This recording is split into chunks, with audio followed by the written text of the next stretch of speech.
মতো টাকা দিয়ে না আসতা। এই মুখলেস আমার আগুন দিয়ে জ্বালায় মারে ফেলাইতো। তুই আমার জামাইরে মারতে চাইছিস না? তোর নামে আমি মামলা দিব, তোর আমি পুলিশে দিব। তোরা আমরা চালের ভাত খাবো। বউরে, তুমি যদি সময় মতো টাকা না আনতা তাহলে তুমি আজকে বিধবা হয়ে যাইতা, আমার মরা মুখ দেখতা। ওগো, আজকে যদি আমি মইরা যাইতাম তুমি এসে আমার তো দেখতে পাইতা না।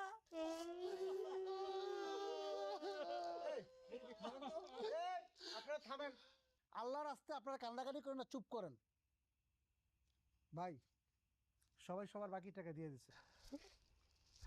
আপনারা সবাই আমারে ক্ষমা করে দিয়েন। আমি আসলে সত্যি সত্যি আপনাদের জ্বালাই দিতাম না। আমার বউ যে কেরোসিন তেল ঢালছে ওটা আসল তেল না, নীল মিশানো পানি আছিল।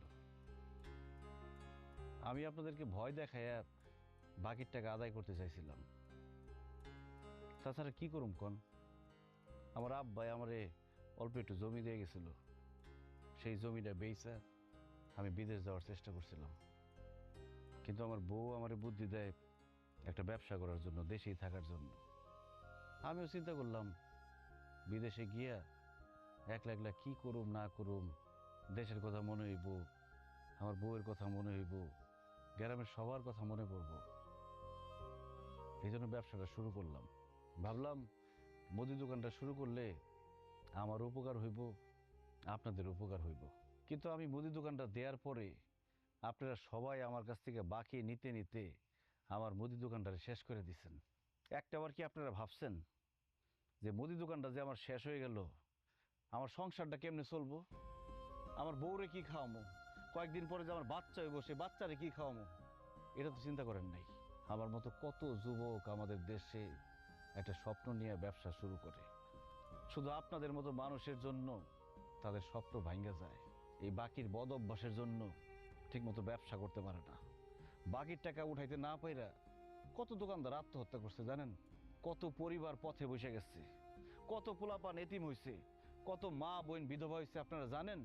আসলে আমাদের দেশের মানুষরা অভাবে বাকি নেয় না, স্বভাব দোষে বাকি নেয়। এই যে আপনারা যারা আছেন, আপনারা সবাই কিন্তু চাইলে নগদ টাকা দিয়ে আমার দোকান থেকে কিনতে পারতেন, কিন্তু ওই যে বাকির বদ অভ্যাসের জন্য আমার দোকান থেকে বাকি দিচ্ছেন।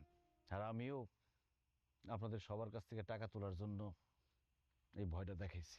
আসলে ভুল আমারও ছিল, কোনো কিছু না যাই না বুঝা আসলে সেই কাজ করা উচিত না।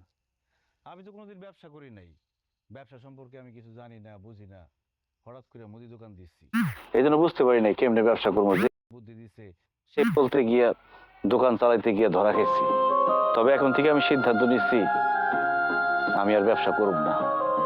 আমি একটা বড় দোকানে চাকরি করুম, সেই দোকানে থাইকা ব্যবসা শিখুম। তারপরে যদি মনে হয় আমি মুদি দোকান চালাইতে পারুম, তারপরে না হয় মুদি দোকান দিমু, তার আগে না। যাই হোক, আমি আমার জামাই আপনাদের সঙ্গে বেয়াদবি করছি, আপনাকে মনে কষ্ট দিছি, এর লেগে আমি ক্ষমা চাইতেছি। আপনারা আমার জামাইয়ের উপরে কোনো রাগ রাখেন না, আমাকে মাফ করে দিন।